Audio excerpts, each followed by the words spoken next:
우리의 영혼을 사랑하시는 살아계시고 전능하신 하늘에 계신 우리 주 아버지 하나님, 하나님을 등지고 어둠 속에 하나님과 원수로 행하던 이 어리석고 비천한 죄인들을 사랑해 주시고 거룩한 보혈을 흘려주셔서 우리의 모든 죄와 형벌을 대신 담당해 주신 그 거룩하신 은혜를 인하여 우리 주 아버지 하나님께 진심으로 찬송과 영광과 모든 존귀를 하나님께만 돌립니다. 주일을 맞이하여 주님의 진리를 사모하는 영혼들 또 이렇게 한자리에 불러 모아 주신 거 참으로 감사를 드립니다.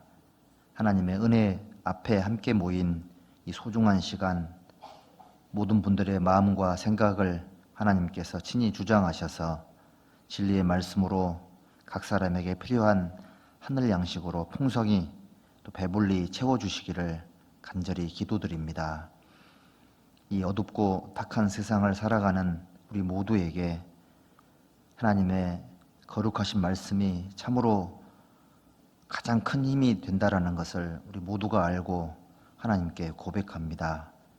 부족한 저희들에게 주님의 은혜와 진리로 항상 채워주시고 인도하셔서 하나님의 말씀 앞에 흐트러지지 않도록 끝까지 도와주시기를 또 간절히 하나님께 부탁을 드립니다. 또 이 시간 여러 사정으로 참석하지 못하신 우리 사랑하는 형제 자매님들, 어느 곳에 어떠한 형편에 계시든지 있는 곳에서 항상 하나님의 은혜로 지켜주시고 또 함께해 주시고 또 다음 시간에는 함께 모여 말씀을 들을 수 있도록 자비를 베풀어 주시기를 하나님께 간절히 기도드립니다. 또 각자 어려운 여건 속에서 또 고통 속에서 또 질병 가운데 살아가는 많은 형제자매님들이 계십니다. 오직 하나님께서만 친히 힘과 위로가 되어 주셔서 그 가운데 주님을 온전히 의지하는 방법을 깨우칠 수 있도록 도와주시고 또 감당기 어려운 시험을 만났을 때에 또 피할 길을 허락하셔서 능히 감당할 수 있도록 또 새로운 힘과 용기를 얻을 수 있도록 자비를 베풀어 주시옵소서. 또 우리 교회 안에 출입하시는 우리 은빛 장년의 어르신들의 영육간의 건강도 하나님께 부탁을 드립니다. 혹 구원받지 못하신 분들이 계신다면 구원의 확신을 얻을 수 있도록 하나님께서 도와주시고 영육간의 강건함을 인도하셔서 모두가 다 살아서 주님을 영접할 수 있도록 늘 함께해 주시기를 또 부탁을 드립니다. 모든 시간의 시종 주 성령께 의지하면서 주 예수님의 이름으로 기도드렸습니다. 아멘. 성경 찾겠습니다. 신약 성경 에베소서 4장 찾겠습니다. 에베소서 4장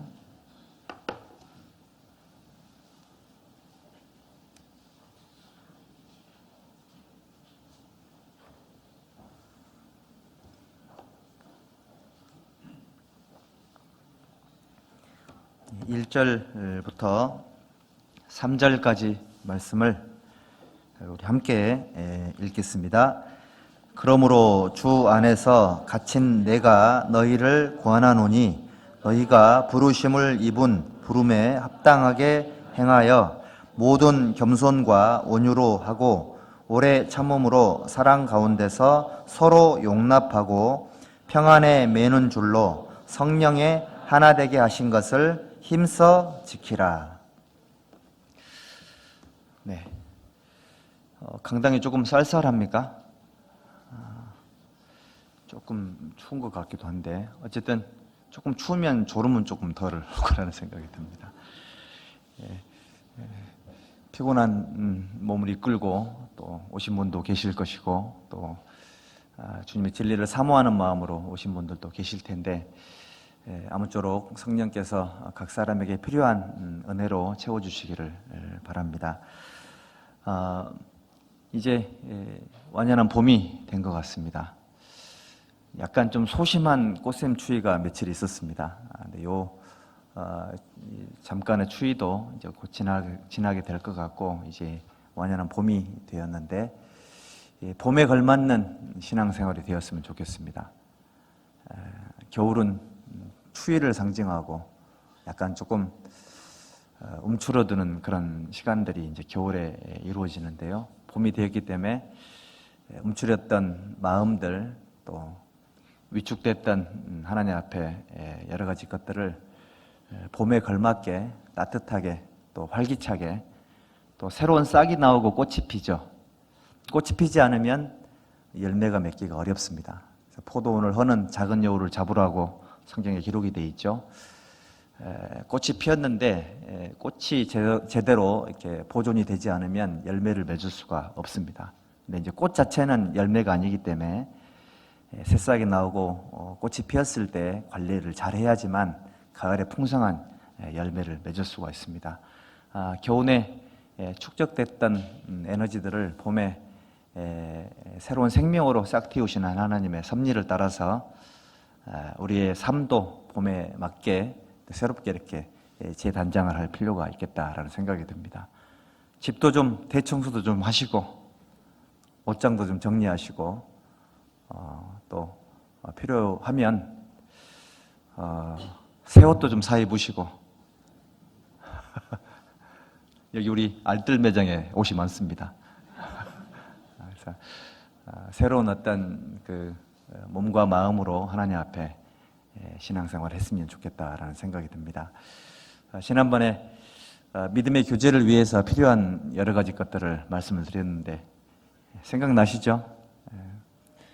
구원을 받고 나면 새로운 사람들과의 새로운 관계가 형성이 되는데 하나님과의 새로운 그 관계도 참 중요하죠. 그런데 이제 우리는 하나님과 항상 정기적으로 만나는 시간이 있습니다. 매주일 만나고 또 매주 수요일 날 또 만나는 시간이 있고 또 어떤 분들은 매일매일 주님을 만나는 시간들이 있습니다. 우리 은빛장년의 어르신들은 지난 주일날 매일 새벽마다 하나님 말씀을 들어보는 쪽으로 그렇게 방향을 좀 잡았는데 매일 하나님 말씀을 들으시는 분들 또 매일 성경을 읽는 분들 이런 분들은 하나님과 매일 만나는 그런 시간들을 갖고 있는 겁니다. 혹시 이 자리에 일주일 만에 처음 만나는 분들은 안 계신지 모르겠습니다. 어찌됐건 일주일에 한 번만이라도 하나님과 직접적으로 만나서 하나님의 말씀을 듣는 것은 참 중요한 우리 삶에 아주 중요한 일이다라고 생각을 해봅니다. 자, 그런 것처럼 또 이제 구원받은 그리스도인들 간의 만남이 있는데 이제 그거를 성경에서는 교제라고 얘기를 하고 또 사귐이라고 얘기를 합니다. 사실은 교회 안에서 처음 보는 우리 분들이 거의 대부분인데 다른 게 다 다르고요. 딱 한 가지가 같습니다. 뭐냐면 그게 영혼의 구원이라는 하나님이 주신 그 거룩한 생명의 믿음이라는 것만 똑같고요. 나머지는 다 다르죠. 다 완전히 다른 사람들이 모여 있는 건데 그래서 하나님과의 관계가 아무리 좋아도 구원받은 그리스도인들 간의 그 사귐과 만남과 교제 속에서 사소한 작은 어떤 어려움이 생기면 의외로 쉽게 마음의 평강이 무너지는 경우들이 생깁니다. 그래서 처음엔 구원의 기쁨만으로 모든 상황들을 대하기 때문에 아무런 문제가 안 될 수 있지만 조금 지나면서 사실 이제 그런 것들이 눈에 이렇게 들어오게 되고 사실 이제 그런 것들이 이제 밝아지게 될 텐데 어려운 것들이 근데 그거는 뭐가 잘못돼서 그런 게 아니고요.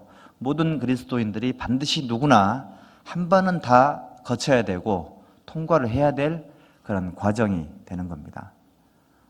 그래서 구원받기 전에는 사실 내가 좋아하는 사람들 또는 나를 좋아하는 사람들 또 내가 인정하는 사람들 또 나를 인정해주는 사람들끼리만 만나기 때문에 나의 부족한 점 또 연약한 점이 발견되지 않을 가능성이 상당히 높습니다.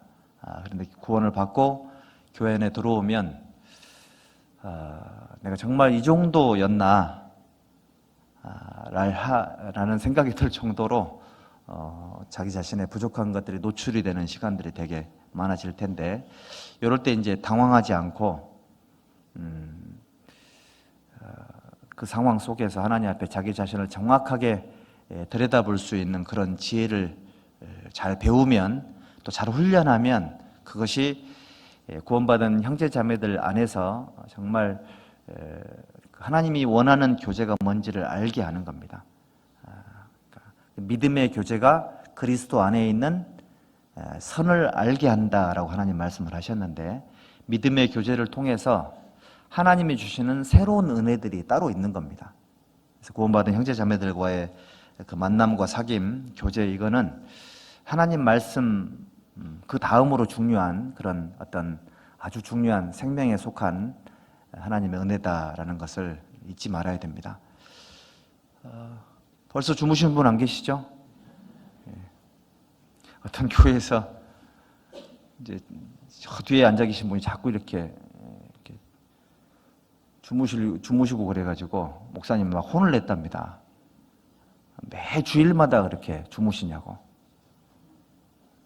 그랬더니 이제 그분이 속으로 그랬답니다. 잠은 지가 재워놓고 왜 나한테 뭐라 그러냐고. 사실 그 앞에 서서 설교할 때, 근데 이제 제가 이 전달을 하고자 하는 이제 기도 가운데 메시지를 전달하는 것만큼 중요한 게 뭐냐면 안 재우는 거.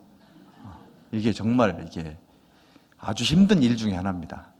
왜냐하면 이제 제가 이제 뭐 한 달에 2번 정도 이 자리에 서는데, 말씀을 잘 전하는 것만큼이나 중요한 게 뭐냐면 안 주무시게 해서 그 말씀 속에 이제 들어가야 되는 게 중요하기 때문에 그렇습니다. 그래서 혹시라도 어제 야근하시고 어젯밤에 커피를 드시고 못 주무신 분들은 복습을 꼭 하셔야 됩니다.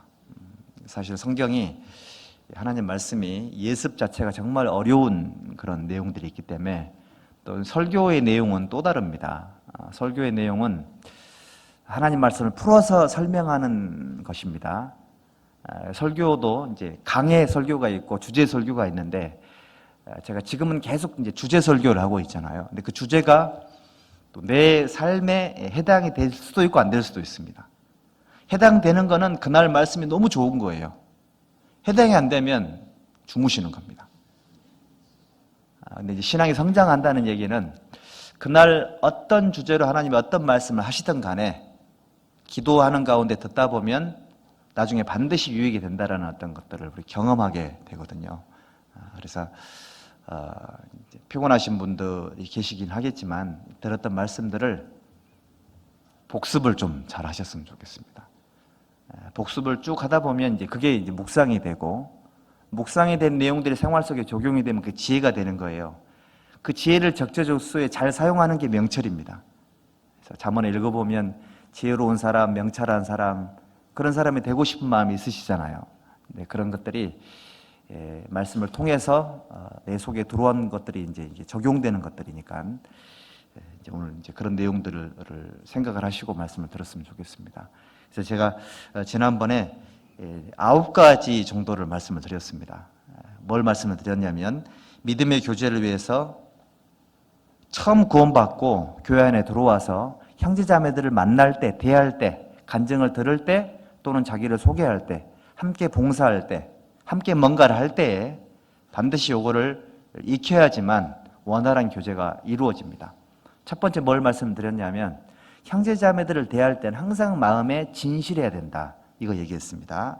두 번째는 형제자매들의 어려움을 들었을 때 반드시 공감해야 된다. 뭐 그런 일로 그렇게 힘들어해, 이러면 이제 교제가 안 되는 겁니다. 그래서 이제 어떨 때 보면 나는 아를 말을 했는데 상대방은 어라고 인식할 때가 있습니다. 그러면 교제가 되고 있는 상태입니까? 안 되고 있는 상태입니까? 안 되고 있는 거예요.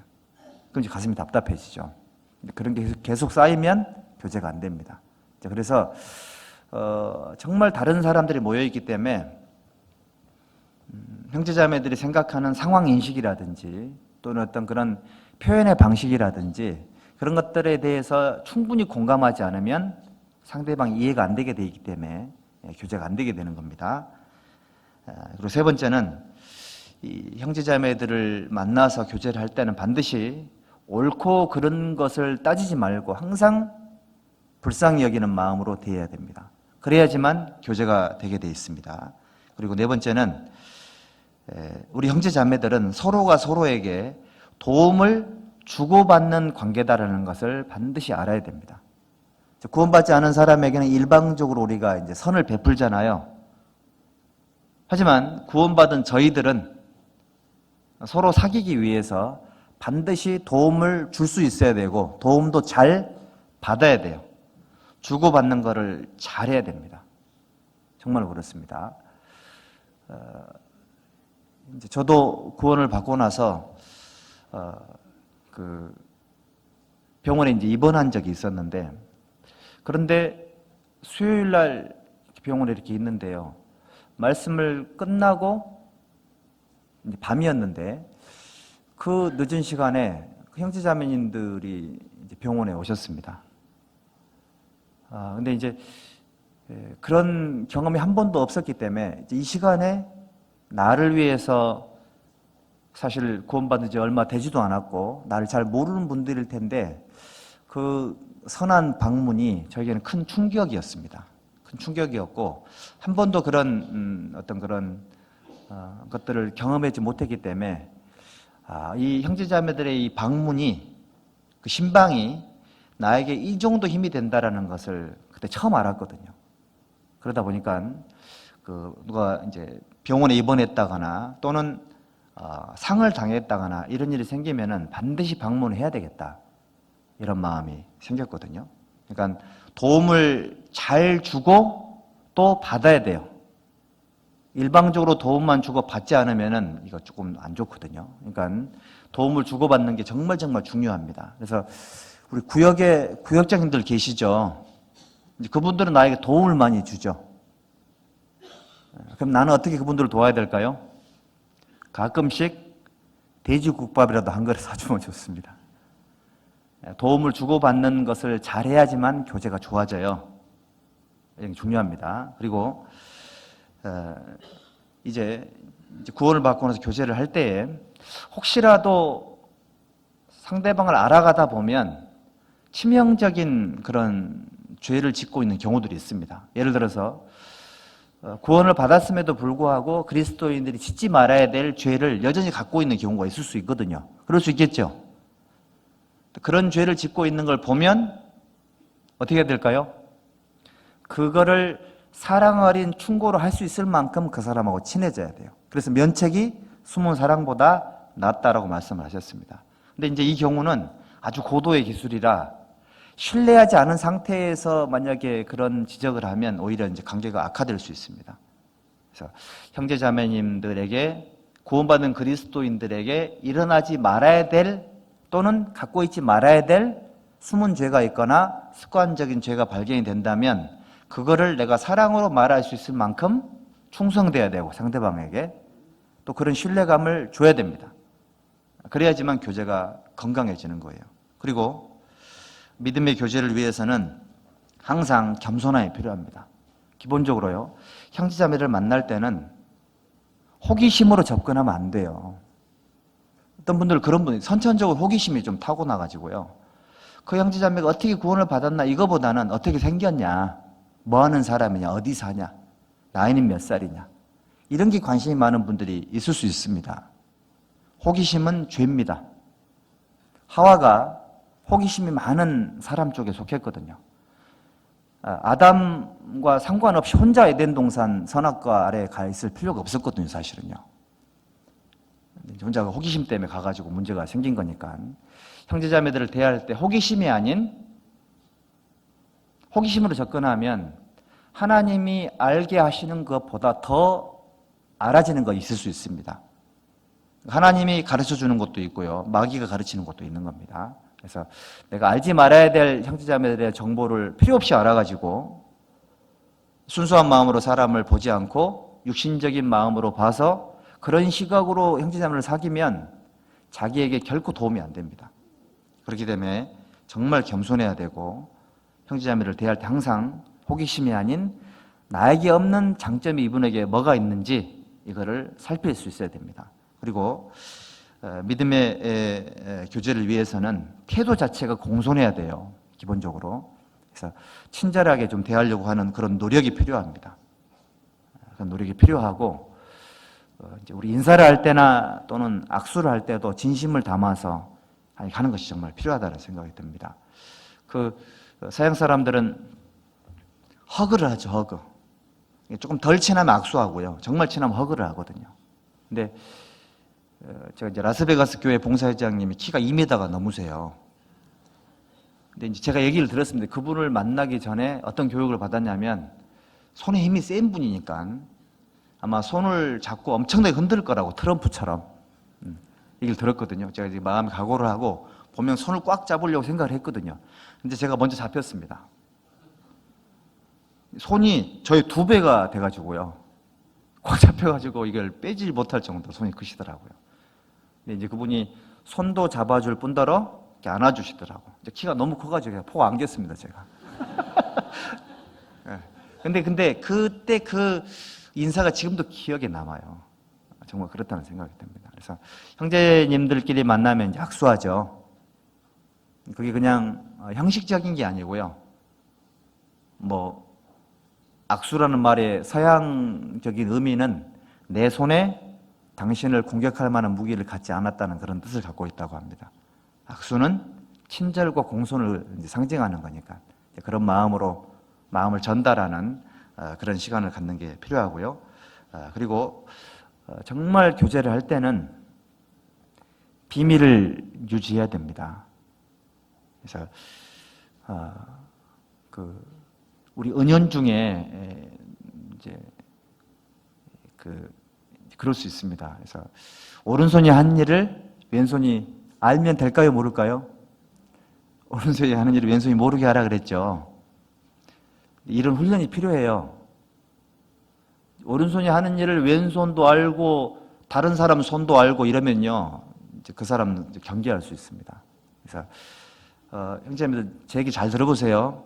혹시 누군가가 남 얘기하거들랑 그 사람은 내 얘기도 다른 사람한테 얘기할 사람이에요. 가까이 해야 될까요? 말아야 될까요?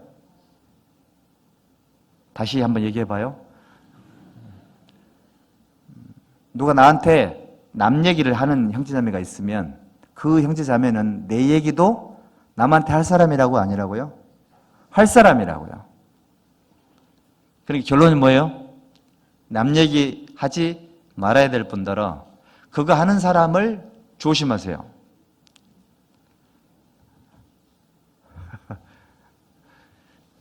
이런 게 진실한 교제, 건강한 교제로 나아가는 지름길이에요. 그런 얘기를 들어주는 분위기가 되는 교회는 뒷담화가 많아요. 뒷담화. 앞에서는 친한 척하고 정말 친절한 척 하는데 뒤에서는 진심이 나오는 거예요. 사실은 뒤에서 나온 게 진심이 아니고 그게 죄가 나오는 거예요, 죄가. 그게 이제 하나님 앞에는 큰 문제가 되는 겁니다. 그래서 어떤 사람은 또 그랬더니 나는 속에 진실로 사람을 대하기 때문에 안 친한 사람은 죽어도 나는 친한 척 안 할 거야. 이런 분도 계세요, 또. 진실해야 되니까. 또 그럼 돼야 안 돼요? 근데 그래서 안 되는 겁니다. 그러니까 항상 모든 사람을 사랑으로 대할 수 있을 만큼 훈련이 필요하다 이런 뜻인 겁니다. 그래서 비밀 유지를 하는 게 필요해요. 특히 이제 이런 게 필요하고 그다음에 마지막으로는 믿음의 교제를 위해서는 정기적으로 만나야 되고 자주 만나야 돼요. 자주 안 만나면 어렵습니다. 저희 교회도 보니까 여러 사정 때문에 주일만 참석하시는 분들이 꽤 많이 계십니다. 근데 주일만 참석하시는 것도 정말 잘하시는 건데 주일 참석하시는 분들 중에서도 이제 주일이라도 정말 좋은 마음으로 나오는 분도 계시고 주일이지만 어쩔 수 없이 나오는 분도 계시고요. 또 강요해서 나오는 분도 계시는데 저도 함께 신앙생활하는 한 형제로서 이제 감히 말씀을 드리는데 모임에 정기적으로 자주 나가는 것에 대한 필요성을 느끼지 못하고 있는 것은 하나님께 은혜를 덜 받고 있다는 증거입니다. 덜 받고 계신 거예요. 그러면 시간이 많고 뭐 일을 맡았기 때문에 항상 자주 모이는 사람들이 있을 것이다. 혹시 그렇게 생각할지 모르겠지만 그거 아닙니다. 그게 아니고 뭔가가 말씀을 통해서나 하나님과의 개인적인 교제를 통해서 형제자매들을 자주 정기적으로 만나는 게 좋다라는 것을 스스로 알고 있는 거예요. 알고 있기 때문에 내 마음에 그걸 원했기 때문에 자주 만나는 겁니다. 그게 하나님의 은혜입니다, 은혜. 그런데 똑같은 그 상황이고 조건인데 이제 그런 마음이 있고 없고의 차이가 사실은 큰 겁니다, 그거. 그래서 혹시라도 내가 이제 교회를 오고 싶은데 친한 사람이 없어서 좀 못 오는 분이 계실 수 있고 뭐 봉사거리라도 있으면 오면 참 좋겠다는 생각하는 분들이 계신다면 그거를 스스로 하실 수 있어야 돼요. 정말 그렇습니다. 그래서 그 교회 이제 매 주일날 이루어지는 정기적인 봉사가 있어요. 그런 봉사 활동들에 참여하는 것도 자기 신앙생활에 굉장히 도움이 됩니다.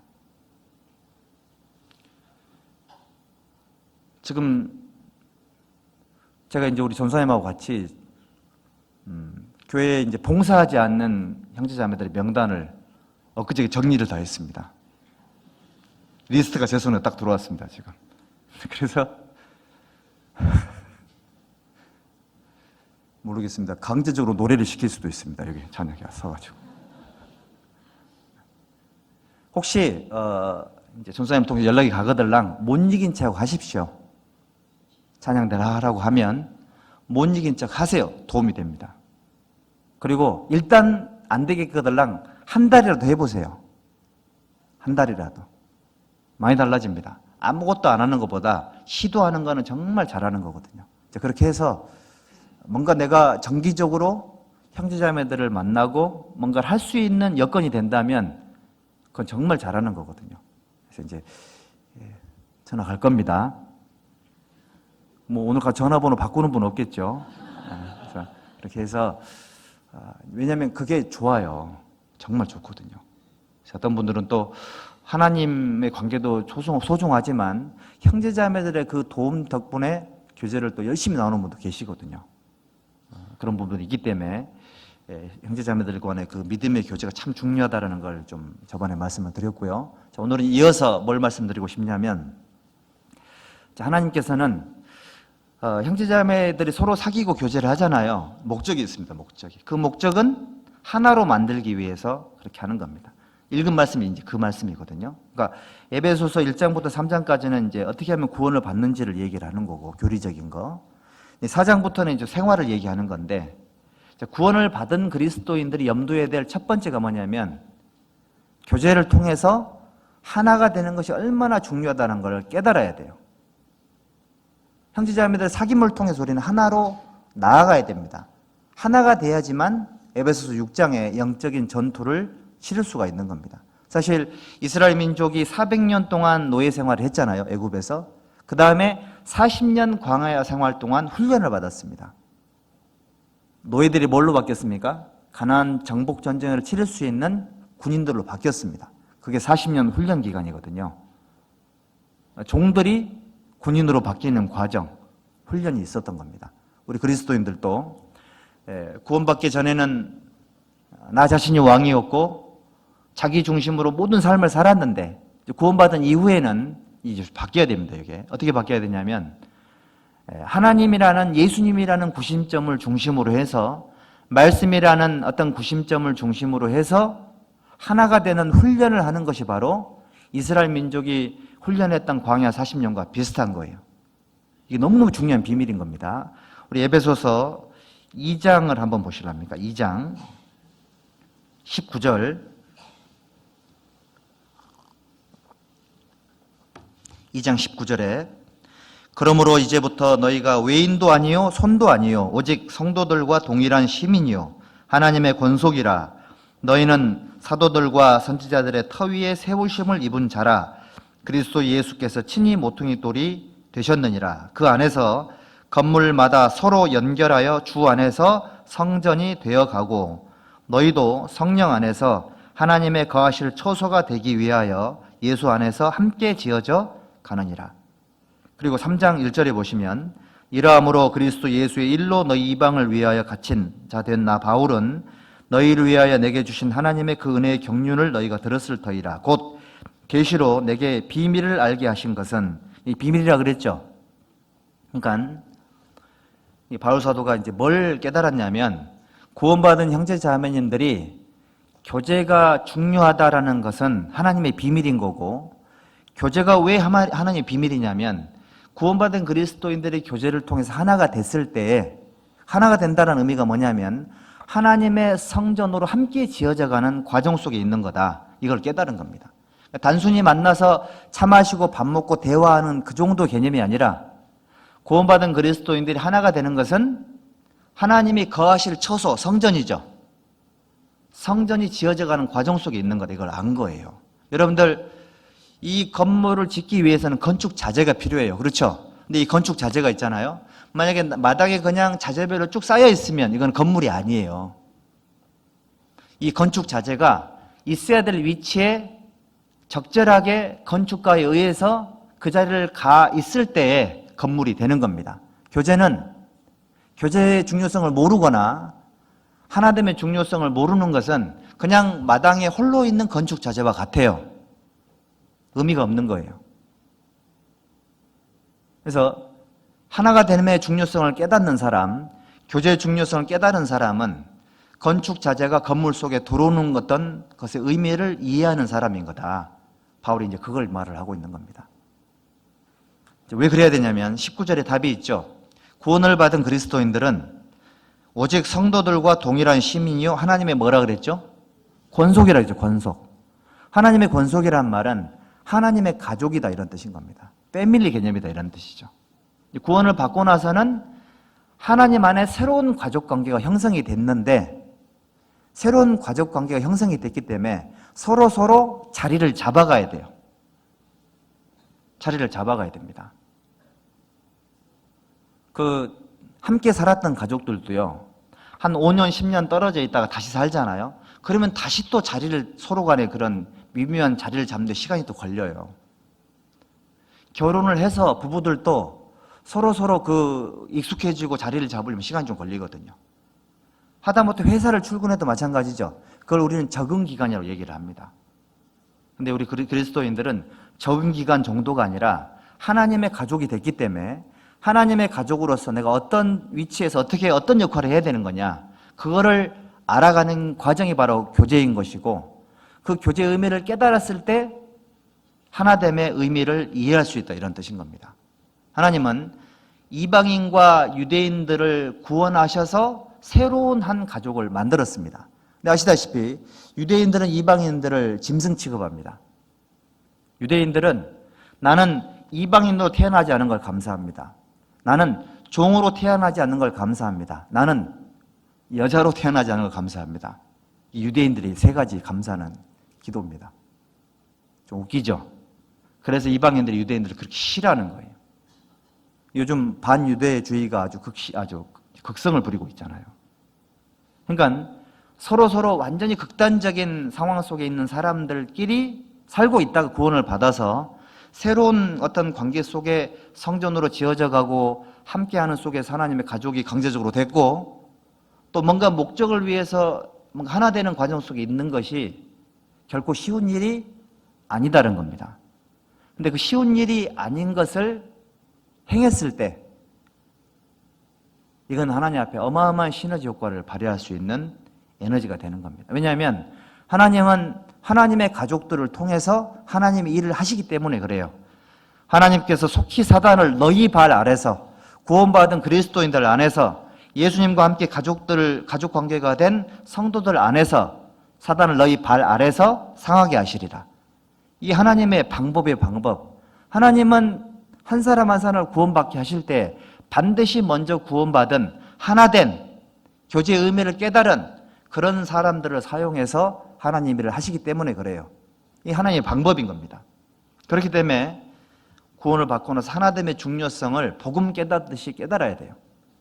그래야지만 우리가 하나님 앞에 정말 믿음의 교제가 뭔지를 이해할 수 있고, 거기에 이제 사실은 신앙생활의 비밀이 거기 들어있는 겁니다. 요한복음 17장도 보시죠. 요한복음 17장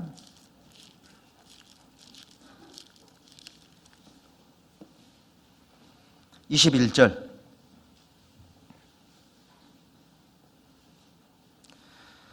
21절,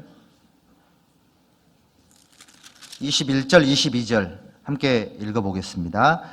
아버지께서 내 안에 내가 아버지 안에 있는 것 같이 저희도 다 하나가 되어 우리 안에 있게 하사 세상으로 아버지께서 나를 보내신 것을 믿게 하옵소서. 내게 주신 영광을 내가 저희에게 주었사오니 이는 우리가 하나가 된 것 같이 저희도 하나가 되게 하려 함이니이다. 자, 우리 예수님의 목표를 봐봐요. 예수님의 목표가 뭐냐면 삼위일체 하나님이 원래 한 분인 것처럼, 성부, 성자, 성령께서 한 분인 것처럼, 그 정도 친밀한 것처럼 구원받은 그리스도인들이 하나가 되기를 원한다고요. 이게 예수님의 목표예요. 생각해 보셨습니까? 예수님이 구원받은 그리스도인들이 어느 정도 친해져야 되고 어느 정도 교제를 해야 되냐면 삼위일체 하나님이 서로 하나가 된 것처럼, 그렇게 된 것처럼, 하나님과 예수님이 하나가 된 것처럼 구원받은 그리스도인들도 하나가 되기를 원하는 거예요. 근데 많은 그리스도인들이요, 구원을 받고 나서 교제의 의미를 알고 나름 노력을 하지만 이 정도까지는 안 해요. 솔직히 말해서. 다가서면 상처를 입을 수도 있고 그런 일도 많았던 거예요.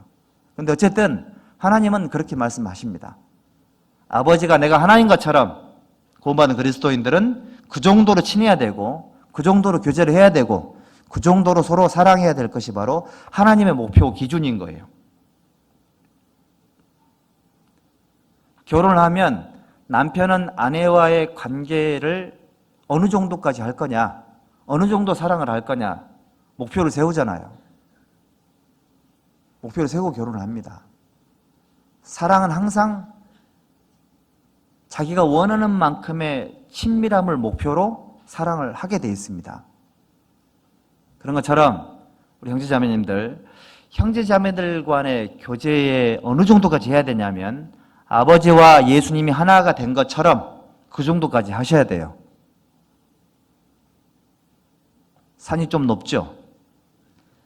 높은 정도가 아니고요. 이거는 하나님의 능력이 아니면 불가능한 일인 거예요. 사실 구원을 받고 나서 하나님께 관계된 것을 뭔가를 하려고 하다 보면 하나님이 아니면 안 되는 일들이 너무너무 많아요. 다행스럽게도 저희는 우리 안에 하나님이 계세요. 성령께서. 각자 그리스도인들 안에. 그래서 그게 가능하다 그런 뜻인 겁니다. 내 힘으로는 안 돼요. 어떤 사람은 사람이 좋아가지고 막 사교성도 있고 이래가지고요. 두루두루 잘 사겨요. 근데 하나님은 그걸 말하는 게 아니에요. 잘 사귀는 정도를 의미하는 게 아닙니다. 하나님과 예수님이 하나가 된 것처럼 그 정도 되는 것이 진짜 교제의 의미를 이해하고 있는 사람이다. 이렇게 말을 하고 있는 거예요.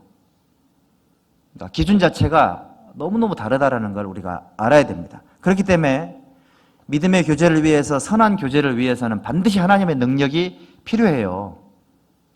반드시 필요합니다.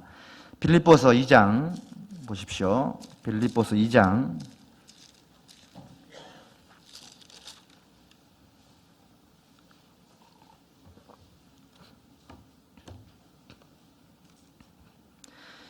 1절부터 제가 읽어볼게요. 그러므로 그리스도 안에 무슨 권면이나 사랑에 무슨 위로나 성령의 무슨 교제나 긍휼이나 자비가 있거든. 여기 보면 그리스도 안에 있는 권면이나 사랑의 무슨 위로나 무슨 교제나 긍휼이나 자비, 이런 것들은 그리스도 안에 있는 형제자매들의 만남을 통해서만 이루어지는 것들이거든요.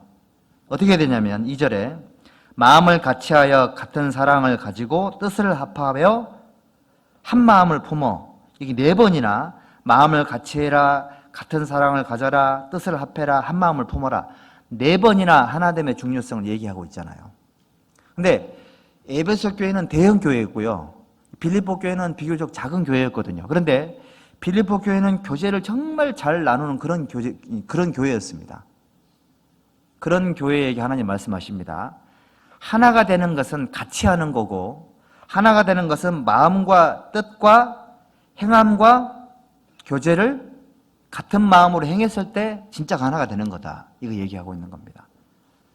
네, 그런 목표를 갖고 교제를 쭉 나누다 보면 원하는 목표를 순적히 이루면 참 좋은데 사실 중간에 항상 어려움이 생깁니다.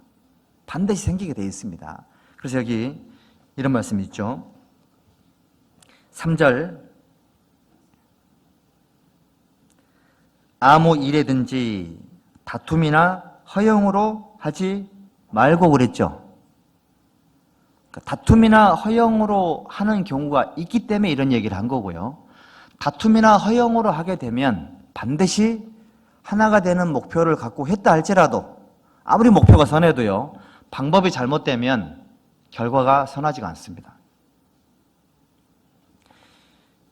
엊그저께 신문에 이제 그런 내용이 나왔습니다. 지금 시간이 갈수록 아주 극단주의적인 그런 현상들이 전 세계적으로 일어나고 있다고 합니다.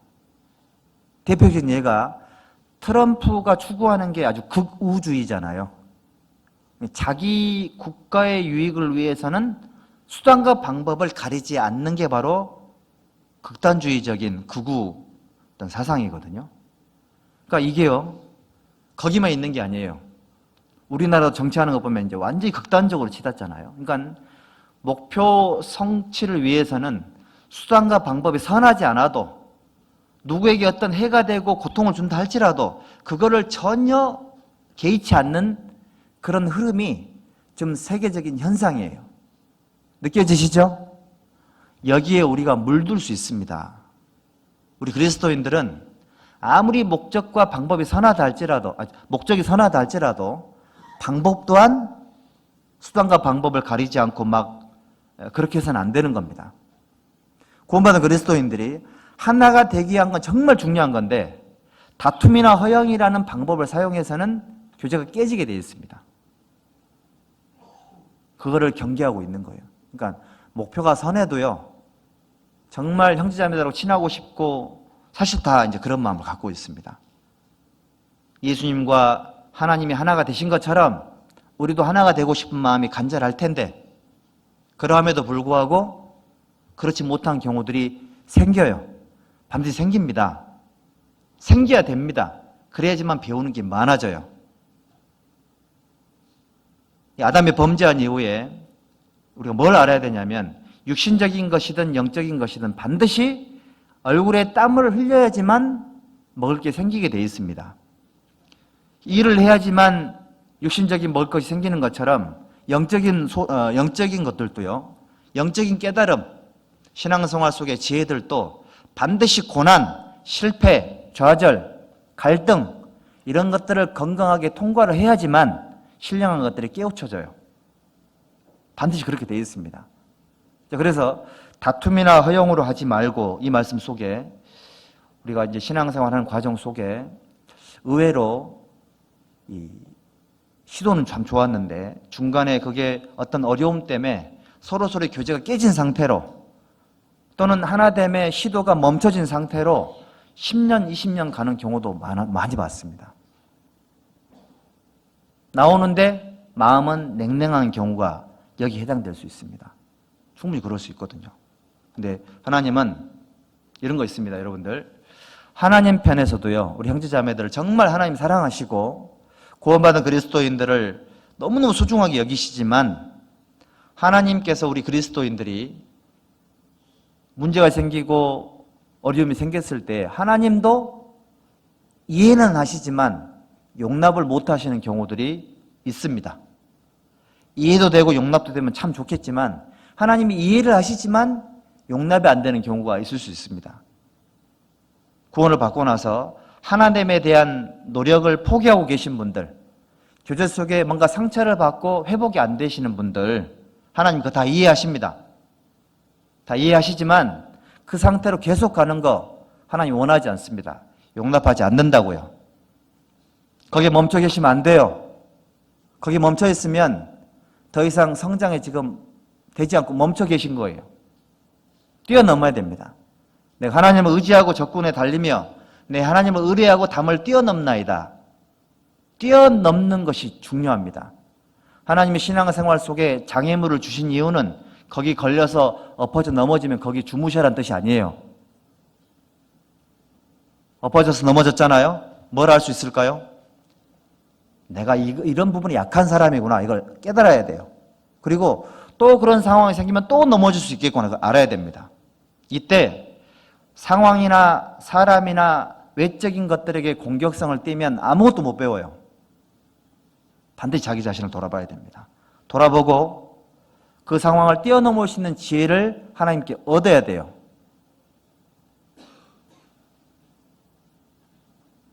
예수님께서 우리에게 오실 때 장애물이 없었을까요?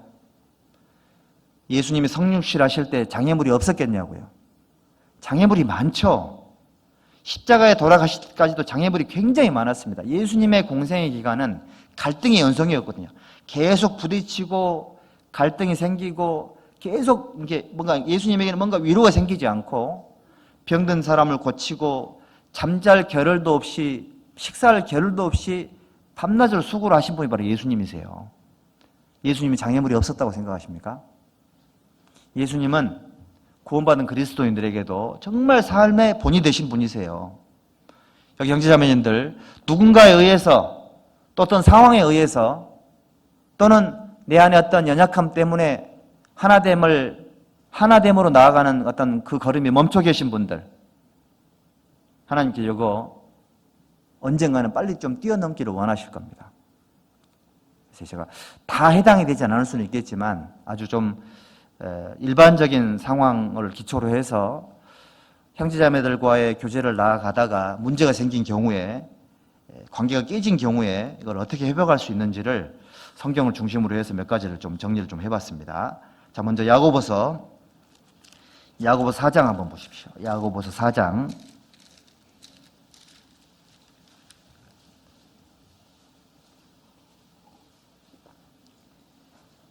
야고보서 4장 1절 2절 함께 읽겠습니다. 너희 중에 싸움이 어디로 다툼이 어디로 쫓아나느뇨? 너희 지체 중에서 싸우는 정욕으로 쫓아난 것이 아니냐? 너희가 욕심을 내어도 얻지 못하고 살인하며 시기하여도 능히 취하지 못하나니 너희가 다투고 싸우는도다. 너희가 얻지 못함은 구하지 아니하며. 자, 이 말씀을 이렇게 보면요, 이거는 구원받은 그리스도인들에게 해당되는 내용이거든요. 너희 중에 싸움이 어디로 쫓아나냐? 싸움과 다툼과 그 다음에 욕심과 살인과 시기, 그리스도인들에게는 정말 어울리지 않는 그런 단어잖아요. 그렇죠? 이 경우는 교제로 나아가고 하나로 나아가는 그런 어떤 모습이 아니고요, 교제가 완전히 깨져버린 상태를 말하는 겁니다.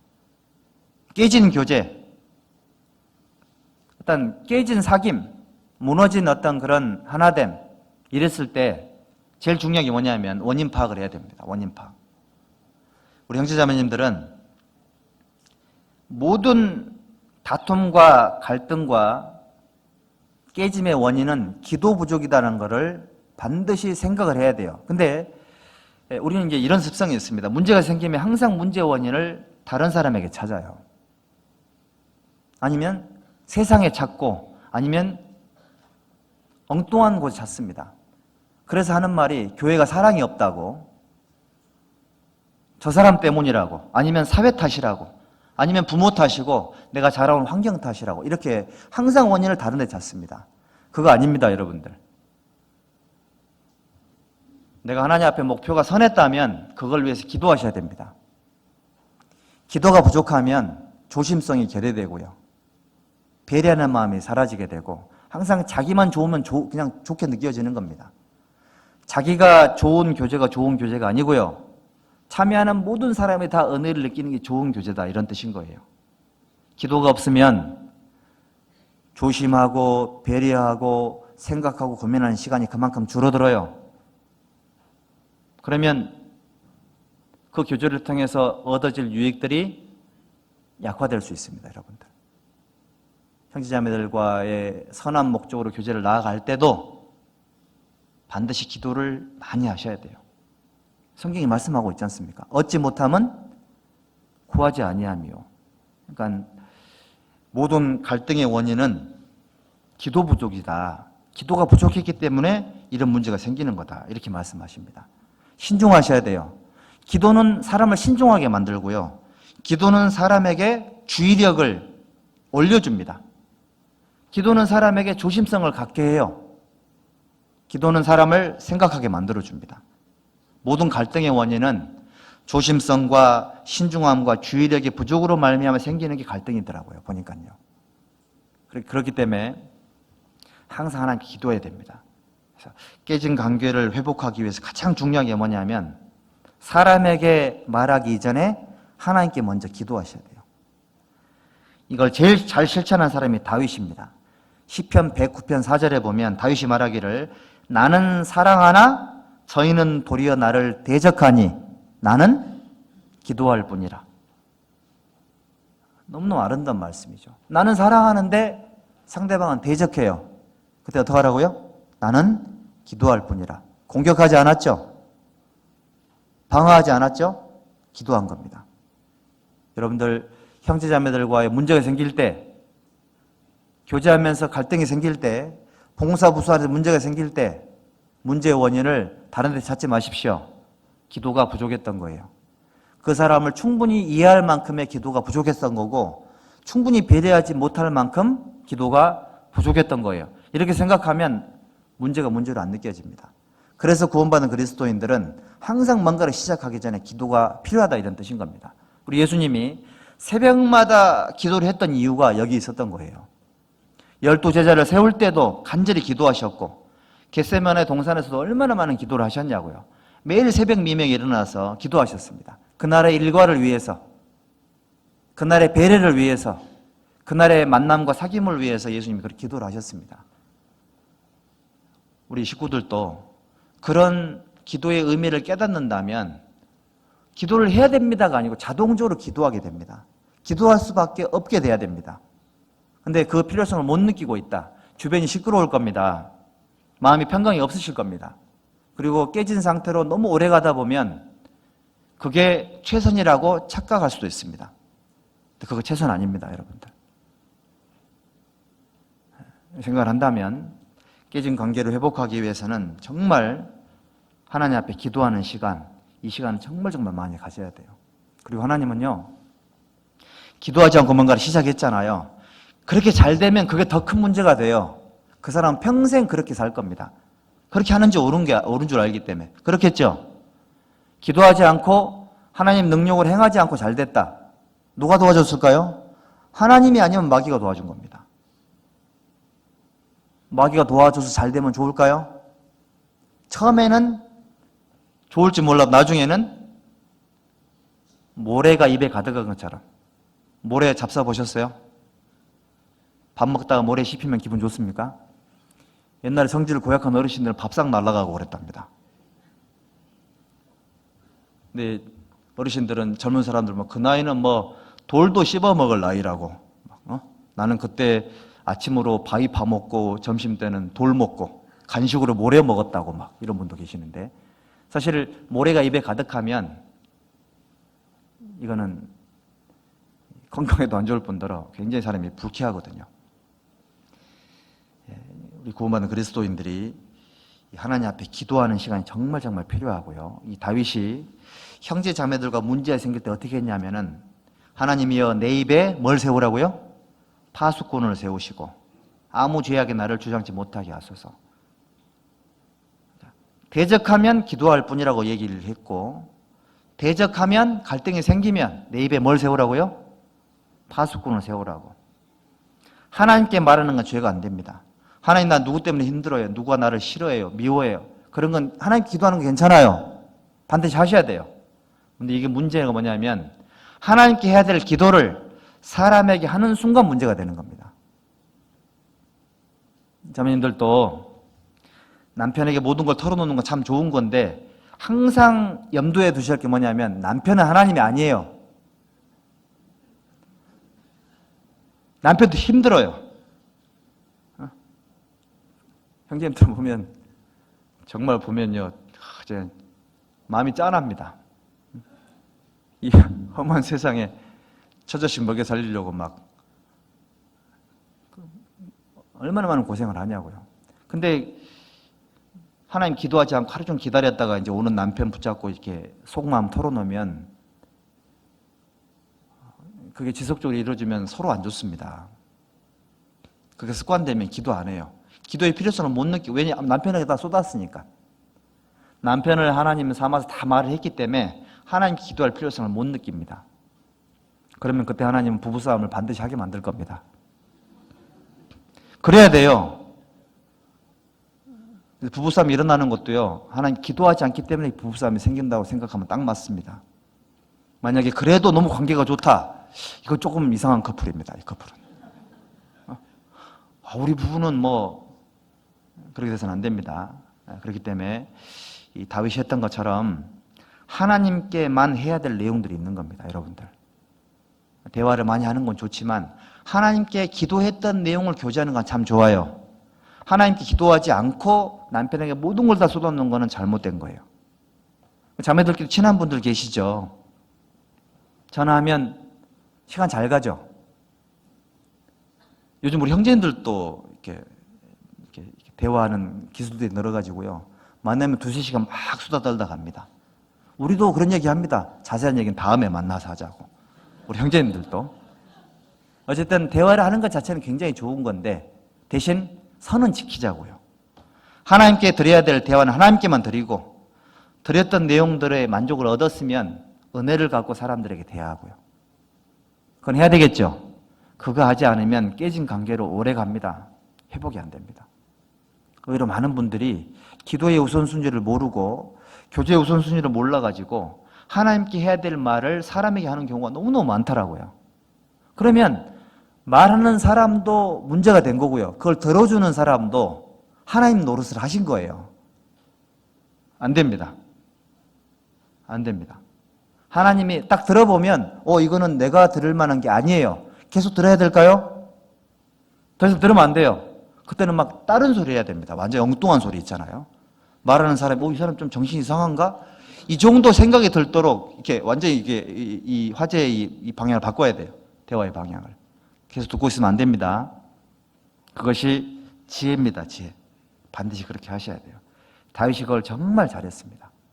어려움이 생길 때마다 항상 하나님께 기도했고 하나님께 아뢰었고 상대방의 반응과 상관없이 자기 해야 될 도리를 행했고 선을 넘어서지 않았던 겁니다. 그 모든 지혜가 어디서 나온다고요? 기도를 통해서만 나오는 겁니다. 깨진 관계를 회복하기 위해서 반드시 사람에게 말하기 전에 먼저 하나님께 기도하셔야 돼요. 충분한 기도 이후에 하나님이 뭔가를 도와주실 거다라는 확신이 생깁니다. 그리고 마태복음 5장 보시면 23절,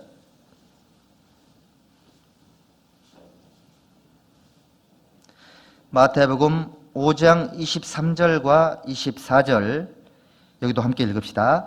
그러므로 예물을 제단에 드리다가 거기서 내 형제에게 원망 들을 만한 일이 있는 줄 생각나거든 예물을 제단 앞에 두고 먼저 가서 형제와 화목하고 그 후에 와서 예물을 드리라. 두 번째 방법을 우리 예수님이 가르쳐 주셨는데 그게 뭐냐면 항상 먼저 다가서야 됩니다. 항상 먼저 다가서는 사람, 그 사람이 훨씬 더 훌륭한 인격자고요, 그 사람이 하나님 보시기에 정말 훌륭한 사람이에요. 왜냐하면 모든 그리스도인들은 하나됨으로 나아가는 과정 속에 반드시 문제를 겪게 돼 있습니다.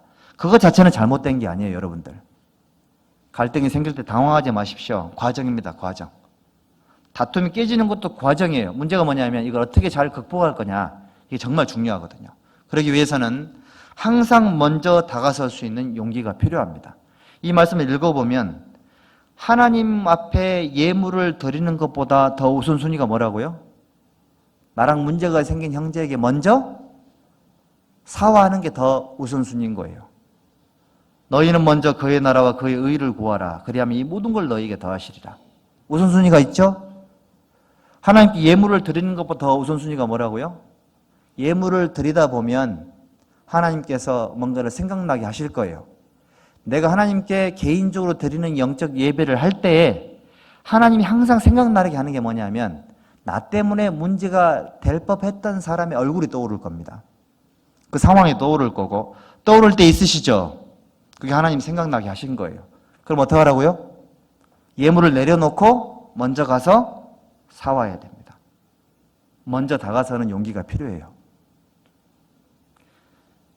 그래서 구원받은 형제자매들이 부부싸움을 했습니다. 누가 먼저 다가서야 될까요? 남편이 먼저 다가서야 됩니까? 아내가 먼저 다가서야 됩니까?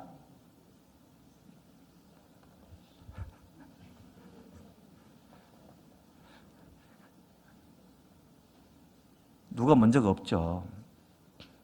먼저가 어디 있습니까? 하나님 앞에 용기를 갖고 있는 사람이 먼저 다가서면 됩니다. 그리고요, 혹시라도 먼저 다가서지 못했잖아요.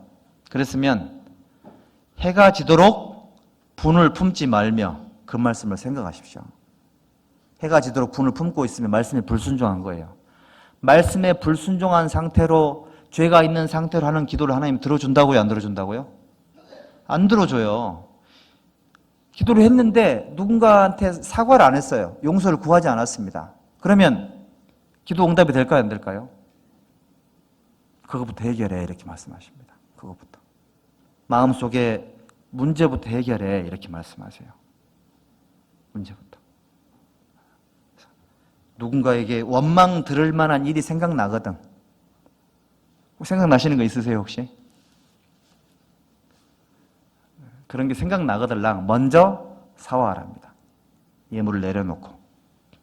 찬양대 아침에 찬송하기 전에 다툰 적 없었죠 오늘은? 그러면 먼저 사와야 됩니다. 예를 들어서 봉사를 위해서 모였는데 다툼이 생길 수 있잖아요. 근데 그게 생각이 자꾸 나요. 하는 시간 내내. 그러면 표정이 안 좋아지죠? 그렇게 됩니다. 그랬을 때는 반드시 먼저 어떻게 하라고요? 사과하는 용기를 가져야 됩니다. 먼저 사과하라. 하나님은 이렇게 우리에게 지혜를 주셨습니다. 왜냐하면 기도가 막힙니다. 먼저 사과하지 않으면. 베드로전서 자매님들이 좋아하는 구절이 있습니다. 베드로전서 3장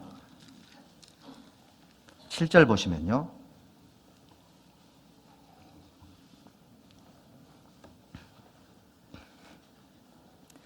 베드로전서 3장 7절 함께 읽읍시다. 남편 된 자들아 이와 같이 지식을 따라 너희 아내와 동거하고 저는 더 연약한 그릇이요 또 생명의 은혜를 유업으로 함께 받을 자로 알아 귀히 여기라. 이는 너희 기도가 막히지 아니하게 하려 함이라. 이 말씀에 기초해 보면 만약에 가장 가까운 관계가 이제 남편과 아내 사이일 텐데 만약에 남편이 먼저 아내에게 사과를 하지 않고 하는 기도가 된다고요? 안 된다고요? 모르겠습니다. 자매님들은 기도가 될지 모르겠지만 형제들은 기도가 안 될 거예요. 기도가 안 되게 돼 있습니다. 이게. 그렇기 때문에 이 말씀을 보면은 해결되지 않는 갈등과 사람과의 문제는 그 사람에게 기도를 막아버립니다. 기도를 막아버리면 하나님과 소통이 안 되잖아요. 그러면 마음이 좋겠냐 그런 뜻인 겁니다. 정말 불행한 겁니다. 우리 구원받은 그리스도인들이 이거는 부부간에 이제 해당이 되는 거겠지만 그러니까 남편들이 먼저 좀 이렇게 미안하다고 해줘요. 다들 그렇게 하고 계시죠? 부부싸움 하거나 반드시 남편들이 먼저 좀 풀어줘요. 또 어떤 남편들은 또 끝까지 자기가 안 하는 분들이 계시더라고. 모르겠습니다. 그게 뭐 제가 이제 함부로 개입할 문제는 아니지만 이 성경을 읽어보면 남편들아 그랬잖아요. 남편들은 아내를 어떻게 생각하라고요? 더 연약한 그릇이요. 이걸 먼저 얘기를 했잖아요. 더 연약하니까 강한 사람이 더 보호자로서의 역할을 해야 된다 이런 뜻이거든요. 먼저 사과하는 게 좀 성경적인 것 같고요. 그 다음에 기도가 막힙니다. 그걸 안 하면 기도가 막히게 돼 있습니다. 기도가 막힌 상태로 살아도 좋다면 상관이 없겠지만 그렇게 살기를 원하는 형제자매들은 없을 겁니다. 그리고요, 또 구원받은 그리스도인들 안에서는 이렇게 보면요, 구원받은 지 오래된 사람과 그렇지 않은 사람이 있을 수 있겠죠. 그런 경우에 갈등은 누가 먼저 사과해야 될까요? 구원받은 지 오래된 사람이 먼저 사과를 해야 됩니다. 반드시 그렇게 하셔야 돼요. 그게 맞습니다. 그것이 우리 교회 안에서의 어떤 그런 사과하는 순서는 그게 순서인 거예요. 문제가 생겼으니까. 강한 사람이 약한 자의 약점을 담당하고 그랬잖아요. 로마서 14장에. 구원받은 지 오래된 사람, 남편, 그 다음에 교회 일 맡은 사람, 이런 사람들은 누군가에 문제가 생겨서 반드시 먼저 사과하는 것이 성경적인 겁니다. 그래야지만 기도가 막히지 않고 하나님과의 관계가 원활하게 생기기 때문에 그렇습니다. 그리고 야고보서, 베드로 전서 앞에 야고보서 있죠? 야고보서 1장을 한번 보시죠. 1장.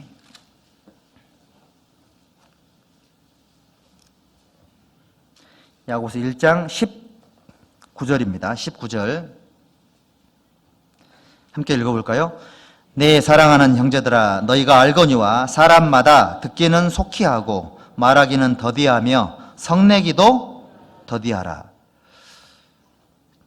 갈등이 생겼을 경우에 관계 회복을 위해서 세 번째 방법이 뭐냐면은 입보다는 귀를 사용해야 된다, 이겁니다. 말하기는, 만약 어떤 사람이요, 말하기를 속히 하고 듣기는 더디하고, 이러면 교제가 될까요, 안 될까요? 서로 문제를 갖고 있는 사람끼리 만났습니다. 들으려고 하지 않고 자기 말만 하려고 그래요. 화해하려고 만났다가 더 다투는 경우가 생기죠. 정말 단순한 얘기긴 하지만 우리 형제자매님들이 깨진 관계로 회복하기 위해서는 반드시 귀를 사용할 수 있어야 됩니다. 여러분들 한나라를 통일해서 유방이라는 사람이잖아요. 근데 그 사람보다 훨씬 강한 힘을 갖고 있었던 사람이 있었죠. 누굽니까? 항우? 항우 맞죠? 근데 항우는 항상 그렇게 말을 했답니다. 어떠냐? 이게 뭐죠? 동의를 구하는 거죠. 근데 유방은 항상 어떻게 할까? 이렇게 물어봤답니다. 어떠냐라고 물어보면 뭐라고 말할까요? 항우 장사 앞에 뭐라고 말했을까요? 대왕님 최고입니다. 이렇게 얘기했죠. 유방은 뭐라고 물어봤다고요? 어떻게 할까? 거기에는 많은 사람의 의견이 나왔겠죠. 누가 통일했다고요? 유방이 한나라를 통일한 겁니다. 그러니까 듣는 것의 지혜가 갈등을 해결하는 가장 선한 방법인 거예요. 듣는 것의 지혜. 그래서 임상 실험을 해보니까는 이제 어떤 사람을 만나서 이렇게 쭉 대화를 하고 집에 돌아와가지고 이제 자기 말을 잘 들은 사람에게 들어준 사람을 평가하기를 뭐라고 말하냐면, 야, 그 사람 진짜 말 잘하더라, 이렇게 얘기를 한답니다. 말은 자기가 다 해놓고, 말은 자기가 다 했는데 어떻게 생각하면 말을 잘했다고 이제 표현을 한답니다. 잘 들어줬다는 얘기죠. 이 경우는 어떤 경우라고요? 지금요, 서로 지금 안 좋은 케이스인 거예요. 안 좋은 케이스이기 때문에 안 좋은 것들이 전부 다 쏟아내야지만 관계가 회복이 되어 있기 때문에 그렇습니다. 뭔가 답답한 일이 생겼을 때 만나면 내 말을 먼저 하려고 하지 말고요, 귀를 정말 많이 사용해야 됩니다. 귀를 사용할 줄 아는 그 우선순위의 지혜를 갖고 있어야지만 깨진 관계가 회복이 될 수 있기 때문에 그렇습니다. 그리고 로마서 12장을 한번 보십시오. 로마서 12장.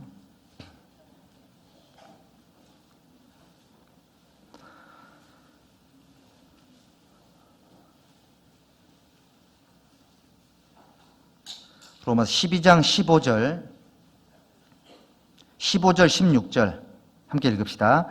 즐거워하는 자들로 함께 즐거워하고 우는 자들로 함께 울라. 서로 마음을 같이하며 높은 데 마음을 두지 말고 도리어 낮은 데 처하며 스스로 지혜 있는 채 말라.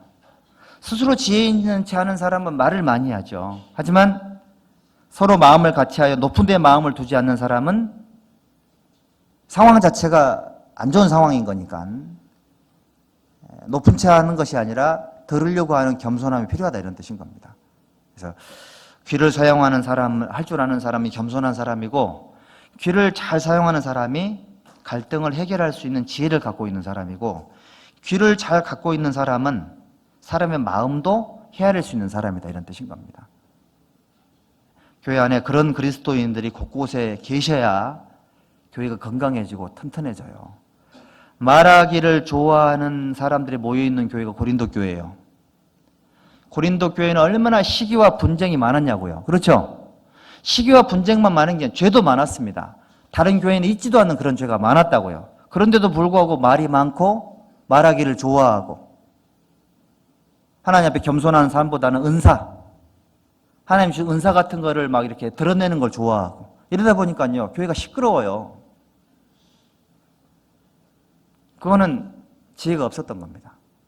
그래서 깨진 관계를 회복하기 위해서는 반드시 입보다는 귀를 사용할 수 있는 그런 지혜를, 그런 마음을 갖는 것이 필요하고 귀를 사용하는 것이 바로 겸손한 거다 이렇게 얘기를 합니다. 그리고 그러면 우리는 언제 말을 해야 돼요? 이렇게 물어보는 또 계십니다. 그럼 나는 말을 하지 말아야 될까요? 말을 해야 됩니다. 마태복음 5장 보십시오. 마태복음 5장에 상대방의 쭉 얘기를 들은 다음에 이렇게 말을 해야 됩니다. 5절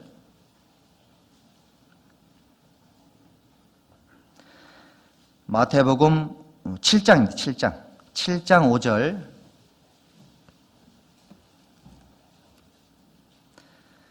마태복음 7장 5절 함께 읽읍시다. 외식하는 자여 먼저 내 눈 속에서 들보를 빼어라. 그 후에야 밝히 보고 형제의 눈 속에서 티를 빼리라. 무슨 말을 해야 되냐면 쭉 얘기를 들은 다음에 이제 어떻게 말을 해야 되냐면 보통 이제 관계가 깨진 상태이기 때문에 좋은 얘기가 안 나올 거 아니에요. 감정에 섞인 이제 표현들을 많이 하게 될 텐데 그때 정말 잘하셔야 돼요. 그때 어떻게 얘기해야 되냐면 내 속에는 당신이 모르는 들보가 있습니다 라고 말할 수 있어야 됩니다. 이건 진짜 아주 예수님만 할 수 있는 얘기죠. 이게 무슨 말이냐면 나는 당신이 생각하는 것보다 훨씬 더 나쁜 사람입니다 이런 뜻인 거예요. 형제자매들이 나에게 섭섭한 말을 할 때 이때 중요합니다. 자존심이 상하고 속이 상하죠. 근데 그때 내가 딱 말할 거를 기도 가운데 정해야 돼요. 어떤 얘기를 듣든지 간에 사실 그분의 나에 대한 평가가 원래 나보다는 더 좋은 평가잖아요. 내 속을 다른 사람이 다 안다고 생각을 한다면 내 옆에 올 사람이 있을까요? 그런 생각 해보시죠. 내 속을 다른 사람이 다 안다면 아무도 안 올 거예요. 그래서 누군가 나를 뭐라 그러면 나는 뭐라고 말을 해야 되냐면 내 속에는 들보가 있습니다. 당신이 보는 건 티를 보신 거고 내 속에는 그보다 훨씬 더 안 좋은 것들이 들어있습니다. 이렇게 말할 수 있을 만큼의 마음이 필요합니다. 당신 속에 있는 티가 있지만 내 속에는 들보가 있습니다. 나는 당신의 티를 보고 문제시를 했는데 사실은 내 속에는 들보가 있습니다. 그러니까 잘못은 누구에게 더 있다는 얘기죠? 티가 잘못한 거예요? 들보가 잘못한 거예요? 들보가 더 잘못된 거죠.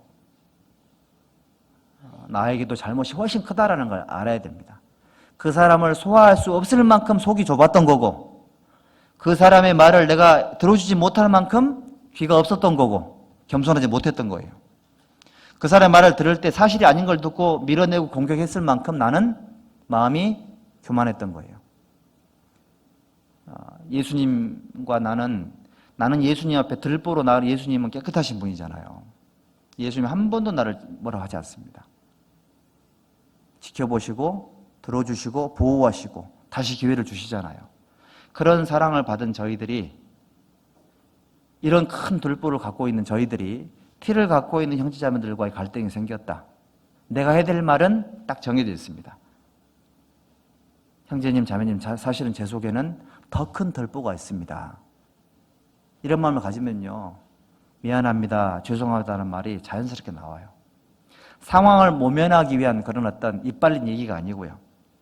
나에게 들보가 있음을 고백할 수 있어야 됩니다.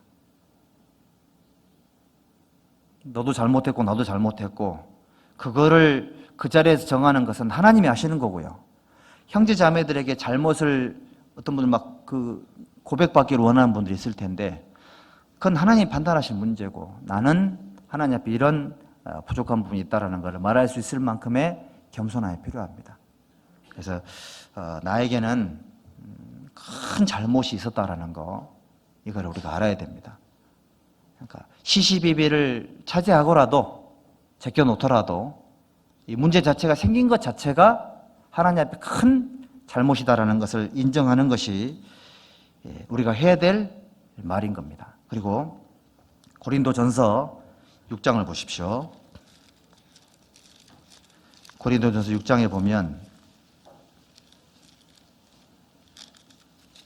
7절 보십니다. 고린도전서 6장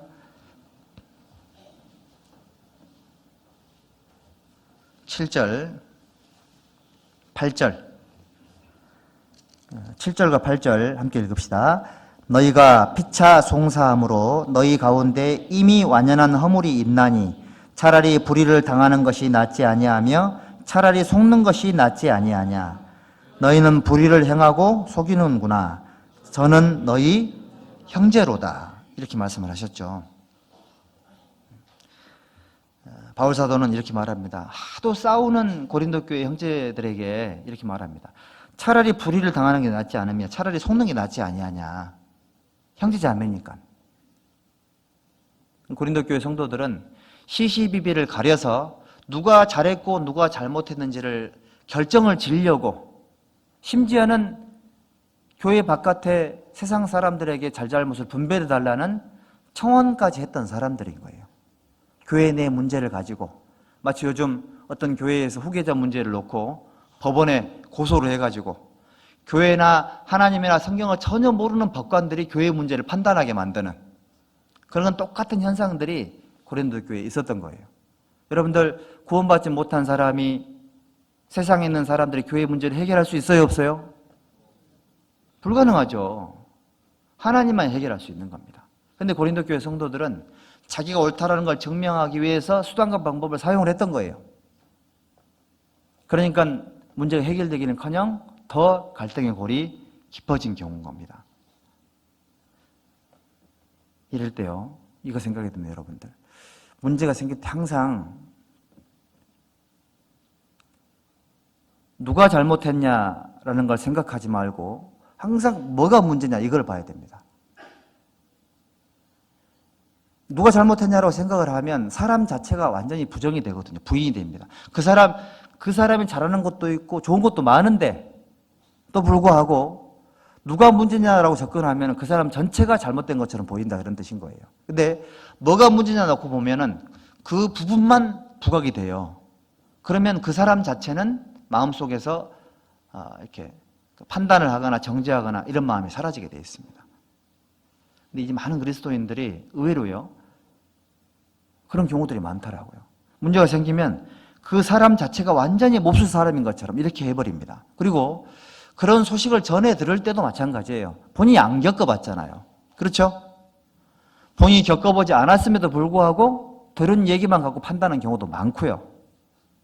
바울 사도는 그런 분들에게 말합니다. 형제자매들과의 관계는 항상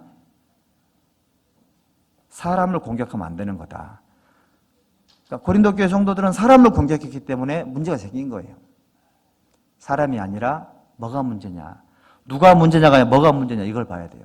그래야지만 건강하게 갈등을 접근할 수 있는 그런 지혜가 생깁니다. 그리고요, 누가 문제냐라는 얘기를 하다 보면, 만약에 그렇게 대화를 하다 보면 싸울까요, 안 싸울까요? 싸워요. 싸우면 예쁜 표정이 나갈까요, 험악한 표정이 나갈까요?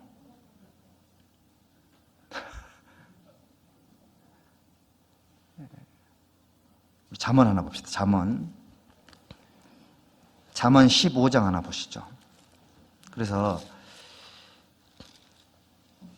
사람을 공격하면 문제가 생깁니다. 15장 1절.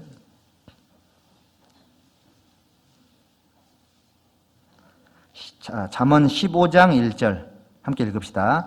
유순한 대답은 분노를 쉬게 하여도 과격한 말은 노를 격동하느니라. 유순한 대답은 분노를 쉬게 하지만 과격한 말은 노를 어떻게 한다고요? 사람을 공격하는 말은 과격한 말이에요. 뭐가 문제냐? 그 상황 속에 그 부분은 이렇다라는 걸 공격을 해야 되지. 형제님 그게 문제라든지 당신은 그게 문제 이렇게 접근해버리면 이거는 이제 오히려 이제 상황을 더 어렵게 만드는 그런 경우라는 거죠. 잠언 25장도 한번 봅시다. 잠언 25장. 잠언 25장 15절.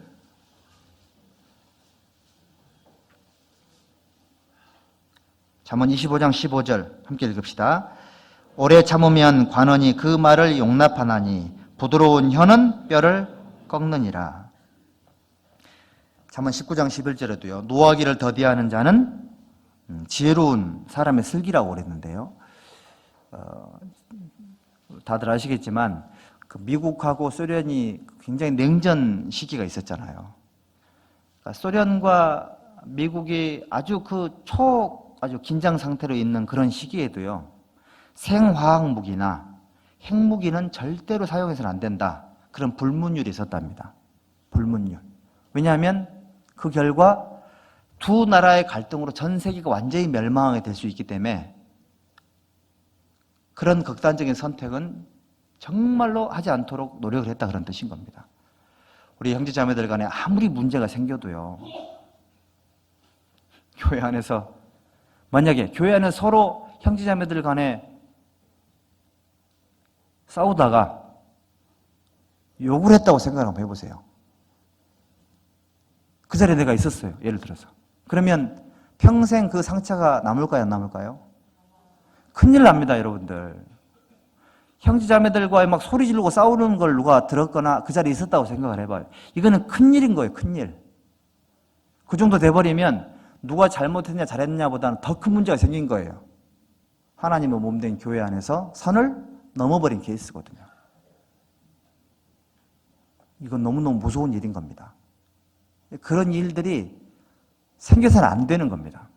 어떤 경우에도 생화학 무기, 핵무기를 사용하면 된다고요? 안 된다고요? 안 되는 거예요. 말도 선이 있습니다. 선. 표현도 형제자매들 간에 그런 것들을 반드시 그 선을 지켜서 그 선을 넘어서는 하나님도 보호를 못 해주세요. 그리고 그것 때문에 소련과 미국이 핵무기 전쟁을 하면 주변 나라가 다 망해요. 그 자리에 구원받은 지 얼마 안 된 사람이 있었다고 생각을 한번 해보세요. 실족하면 그분이 전도를 못 해요. 그 책임이 누구 책임입니까, 그러면? 욕하고 싸웠던 형제들 책임인 거예요, 그게. 사실은 나 옳은 거 증명하려고 정말 치명적인 실수를 할 수 있다, 이런 뜻인 겁니다. 그래도 괜찮습니까? 상상도 못할 일이죠. 형제자매들을 위해서 내가 한 게 아무것도 없잖아요. 형제자매들을 위해서 피 흘리신 분은 예수님이세요. 그래서 교회에 오신 분들인 거예요. 그분들에게 내가 나 옳은 거 증명하려고 감정을 못 다스려서 그런 모습을 보였다. 이거는 절대 있어서는 안 되는 일인 겁니다. 그걸 생각을 했을 때 이 사람을 공격하는 거 이거는 절대 하지 말아야 될 거고요. 혹시 어려움이 생기거들랑 뭐가 문제냐 이걸 놓고 접근해야 돼요. 그러면 감정적인 게 안 올라옵니다. 그리고 또 뭐가 필요하냐면 이 로마서 12장 18절 한번 보시죠.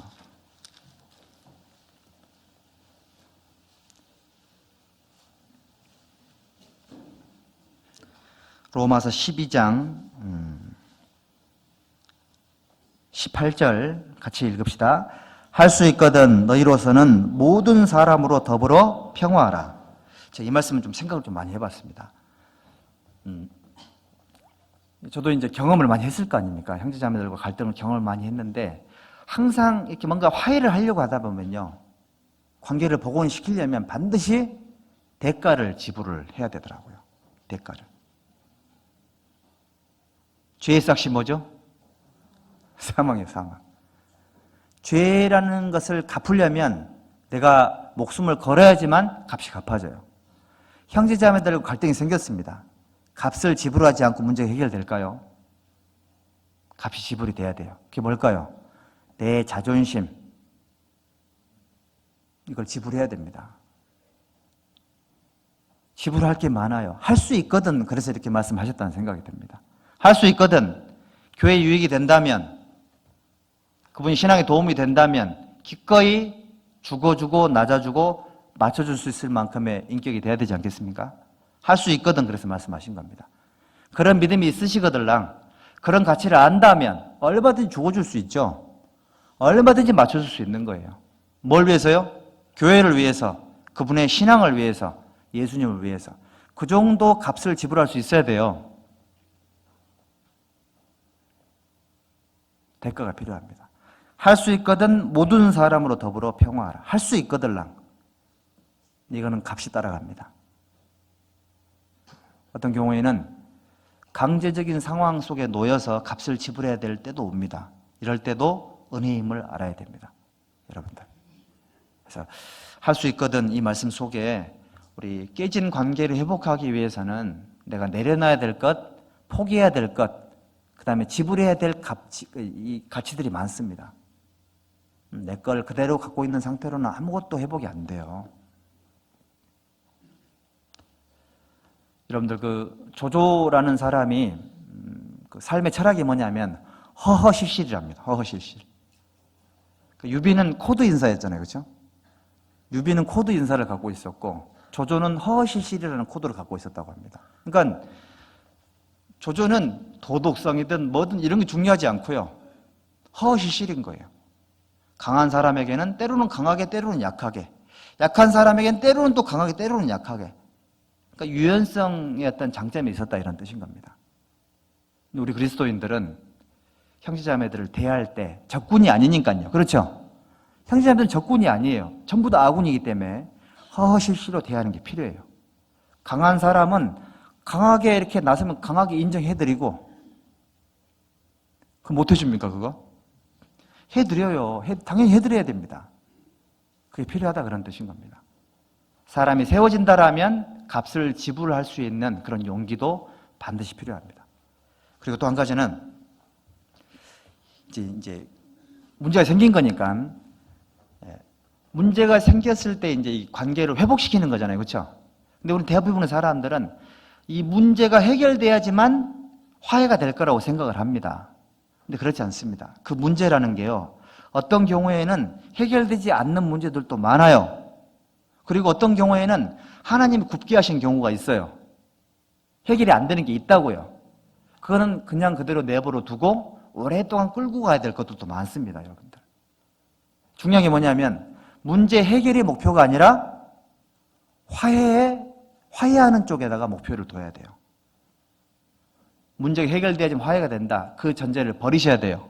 문제가 해결되지 않아도 사이좋게 지내는 거는 하나님 앞에 합당하다 이런 뜻인 겁니다. 문제는 문제로 내버려 두고 관계 자체는 회복이 돼야 돼요. 그래야 되겠죠? 그러려면은 제일 중요한 게 뭐냐면 서로의 차이를 인정해야 돼요. 서로의 차이. 국수하고 국시가 차이가 있죠. 국수는 밀가루로 만들고 국시는 밀가리로 만들고,